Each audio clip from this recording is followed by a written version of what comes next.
War Pugs, I think I made a mistake. This new chair is way too comfortable, y'all. I'm just saying.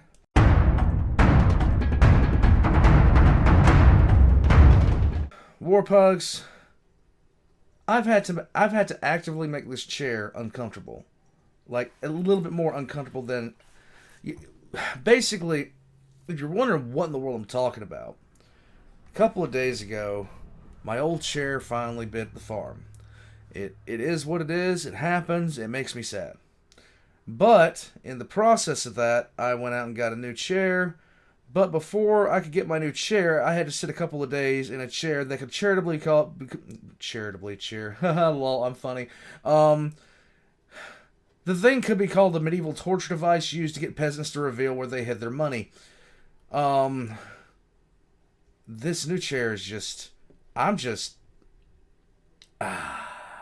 War Pugs, it's time to get back to a series that we have long awaited for an expansion for. This is Mr. Illustrated 001 series, the When Day Breaks series. I have been waiting for this for a very long time. And as soon as it popped up on my feed, I inwardly rejoiced. So we're going to continue this. When Day Breaks, the Moon. Let's get into it. Personal log of Commander John Lewiston, head researcher of the Area 11 Lunar Base. Tranquility Base here, Commander John Lewiston of the SCP Foundation's Area 11 Lunar Base. I don't know if anyone can hear me. I might be the last human left alive for all I know, but I'm still carrying hope up here.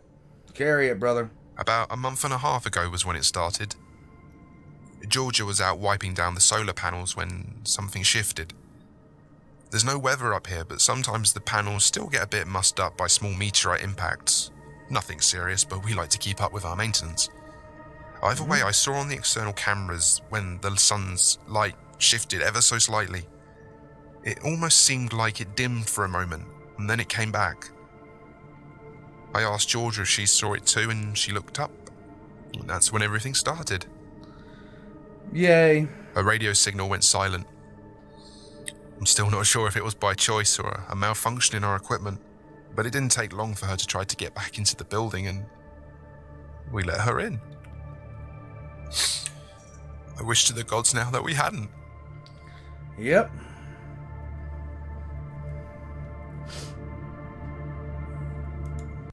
War Pugs, like, comment, and subscribe. This is an excellent series.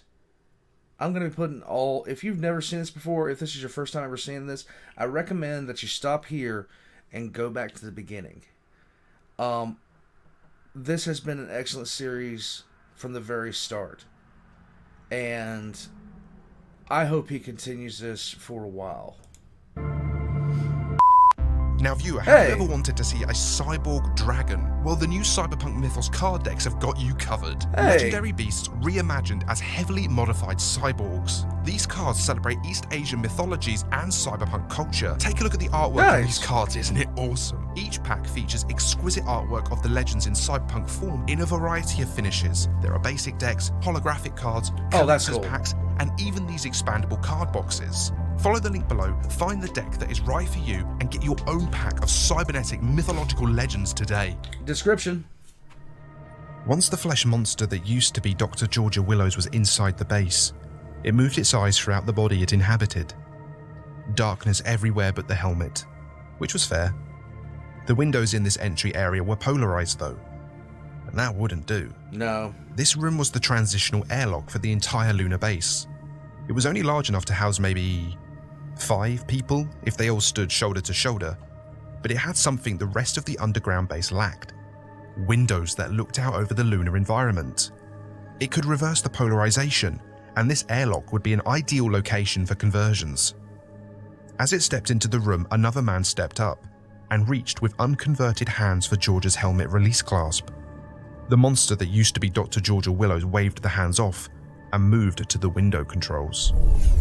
The polarization of the windows reversed immediately, and the man in the room with Georgia's body melted almost immediately to the ground.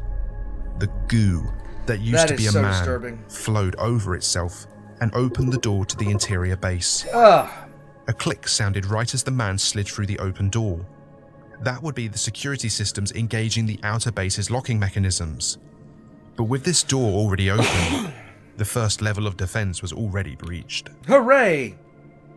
Personal log of Commander John Lewiston, head researcher of the Area 11 lunar base. I took an inventory about a week after I locked myself in here in the pantry. Alone, I think I will last about 2 years in here. Of course, I'm not alone entirely. The constant tapping on the door reminds me of that. I've long since learned to sleep through it, but the first few days were hell. It didn't help that I kept hearing people I used to know begging me to let them in. Whatever's out there has given up on trying to convince me to come out peacefully. Now it just keeps trying to breach the door through force. Hooray! Or maybe it really was my friends trying not to die. Maybe they spent their last moments calling out to the guy that was supposed to protect them, and hearing nothing but silence and the slow crawl of the monster behind them. There's the scratching again. The two newly minted monsters poured themselves into the next hallway. There was no need to be subtle now. A security officer came out with a baton. The flesh rolled over him and cut off his screaming by pouring into his mouth. I didn't know quite what I was saying until I saw it. The human brain can live for up to 5 minutes with no damage without air. Good. Transport that one to the conversion room. The flesh tendrils slowly moved the struggling body back into the sunlight. There it struggled no more, and added to the growing biomass. Now 3 bodies worth of flesh began opening off his doors. One doctor pulled a pistol from his desk and fired it. It passed through the flesh and embedded itself into the metal wall behind it. The flesh didn't stop. It grew spikes and embedded them into the man's forearm. Ow. Then it ripped the gun-holding hand off of the man's arm and dragged the screaming man out into the sunlight. The blood spurted out of the severed hand, but the monster collected the blood into a little pool that it also brought to the sunlight. No waste. The doctor with the gun stopped screaming. He stopped caring. It was so peaceful here in the light. The monsters returned their focus to the few remaining humans in the entry hallway. The flesh listened with ears that weren't its own. It felt the ground with hairs and fingers that didn't belong to any hands or heads. It could sense the 6 men and women hiding in the final airlock chamber at the end of the hallway. Someone in there would know the security override codes for the rest of the complex. It tried the handle on the door. Nothing. They'd cycled the airlock pressure sensor. This door wouldn't open for anything now short of catastrophic failure. Clever.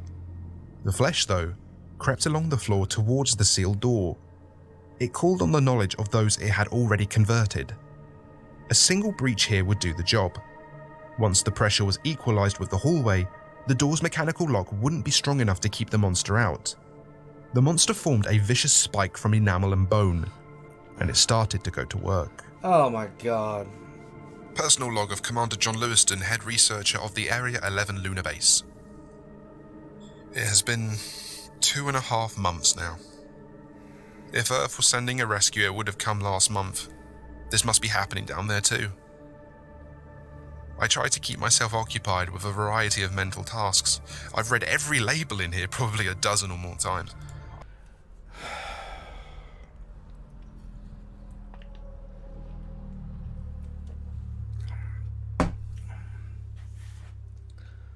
This is exactly what I expect out of something like 001. Well, this particular one, the flesh, because of the sheer fact that there doesn't seem it's just an unstoppable force that just keeps coming and just improvises and overcomes obstacles. And I just love this. It's so I'm not ridiculous. so sure how I'm going to last 2 more years. And honestly, how secure is this room really? Not. Sure, it's the deepest part of the site, but the monster already has everything above this level. Sure, the walls are really just miles of lunar crust, but we have digging tools up above. If it's patient and decides to try, it'll breach the walls eventually.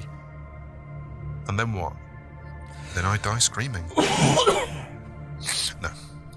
I think I ought to go out on my own terms. What do you mean? I wasn't talking to you. Once the pressure was released and the door torn open, it was a simple matter to add another 6 people to the growing biomass. And now the creature had full access to the interior of the base. So many bodies, so many people to bring into the light. The creatures worked systematically, door to door, hall to hall, floor to floor. An eyeball connected to the main mass with a single fleshy tendril would act as a sentry at the already cleared rooms.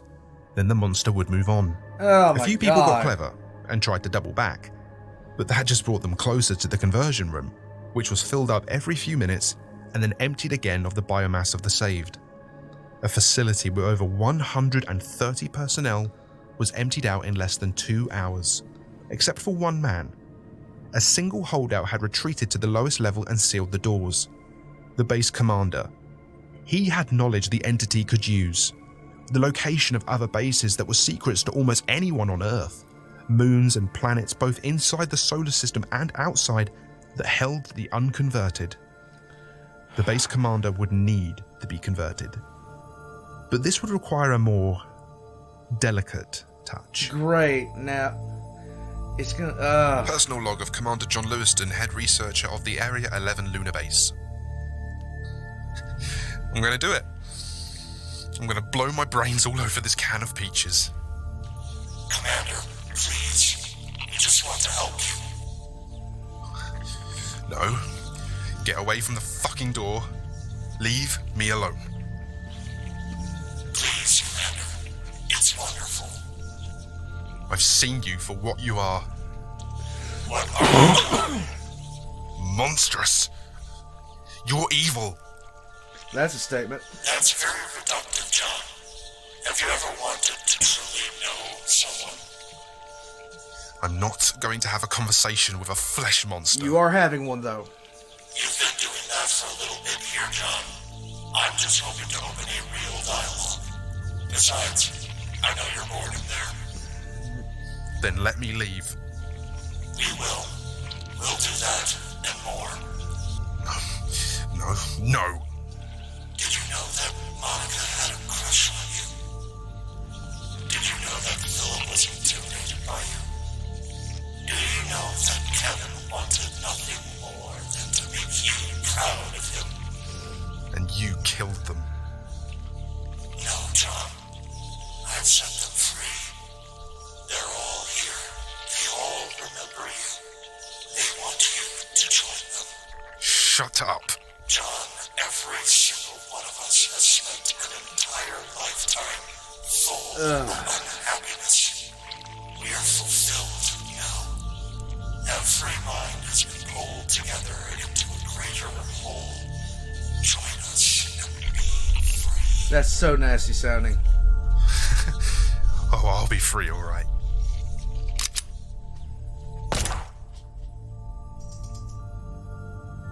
A gunshot is heard on the recording, and then a loud crashing noise, then the sound of dragging, then nothing until the file size limit is reached. The flesh that used to be John Lewiston reformed into something resembling a living person for a moment as the sunlight reached it. The mind of John Lewiston wasn't blanked, but so much had been lost before the conversion. The knowledge that he had, while incomplete, would still be useful. The body that used to be John Lewiston and the people that used to be his co-workers and friends poured themselves into suits, and then they walked out onto the lunar soil. With everyone converted, it was time to travel to the nearest secret Foundation lunar base a few hundred miles away and restart the process. And if they were lucky, the flesh would find a launch platform there, and from there they would travel to all the secret off-Earth bases until there was no one left hiding.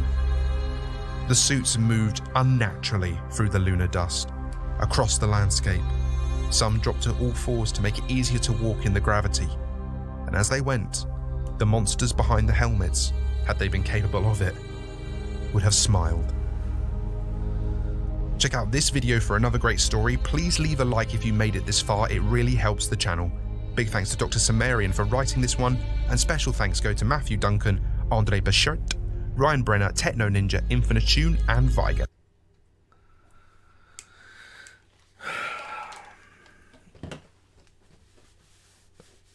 So from the outset of this, so first off, as soon as I saw a particular piece of art, I said that would be cool in a painting, something that Mr. Illustrated had done, and that now hangs there. There we go, a little bit further. That is from the Unlondon episode of When Day Breaks. And that is a Bobby fighting off the flesh.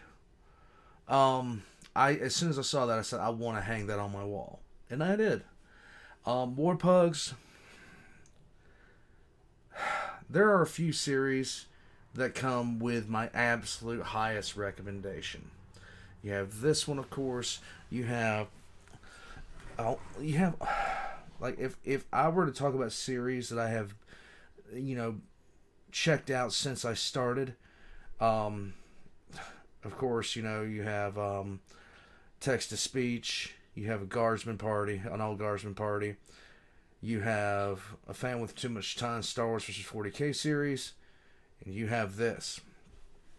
Some of the best series that I've seen since I've started, and this one doesn't receive nearly the recognition that I think it should, just based off how absolutely wonderful that the storyline has been, how the creature has evolved, its abilities, and just how determined it is.